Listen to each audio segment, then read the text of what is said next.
بیمار یا پانی کے استعمال سے معذور شخص کے لیے غسل کے متبادل کیا ہے؟ محترم احباب گرامی، ایک بندہ بیمار ہے یا معذور ہے، اس کے لیے رخصت ہے، وہ غسل نہ بھی کرے تو کوئی حرج نہیں ہے۔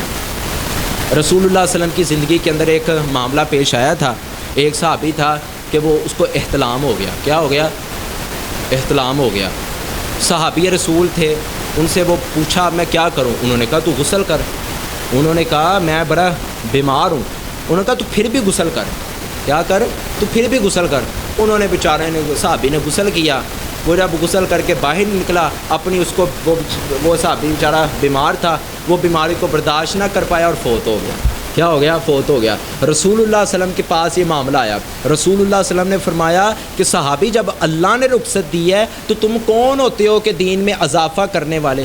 جب اللہ نے رخصت دے دی ہے کہ اگر بیمار شخص ہے، یہ بھی آپ بات سن لیں، اگر سردی والا ہے موسم، اتنی کو سردی ہے کہ میاں بیوی پر غسل واجب ہو چکا ہے یا احتلام کی صورت میں غسل واجب ہو چکا ہے، اب انسان بڑا بیمار ہے اور بہت ہی بیمار ہے، اگر وہ غسل وہ کرے گا تو اگلے جہاں جانے کا خدشہ ہے، تو شریعت کہتی ہے وہ غسل نہ کرے بلکہ کیا کر لے؟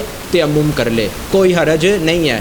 ہمارے جو متشدد ذہن والے لوگ ہیں نا، وہ کہتے ہیں جینا ہے یا مرنا ہے غسل ضرور کرنے کا، اور بھائی شریعت نے اجازت دی ہے، جو بندہ معذور ہو، جو بندہ بیمار ہو، ایسی بیماری ہو، یہ بھی آپ سن لیں ایک بات، ایسی بیماری ہو کہ جس سے موت کا خدشہ ہو، تو اس کو چاہیے کہ پھر تیمم کر لے، تیمم کر کے پاک ہو جائے، اس میں کوئی حرج نہیں ہے، غسل کرنے کی پھر ضرورت نہیں ہے، شریعت نے اجازت دی ہے۔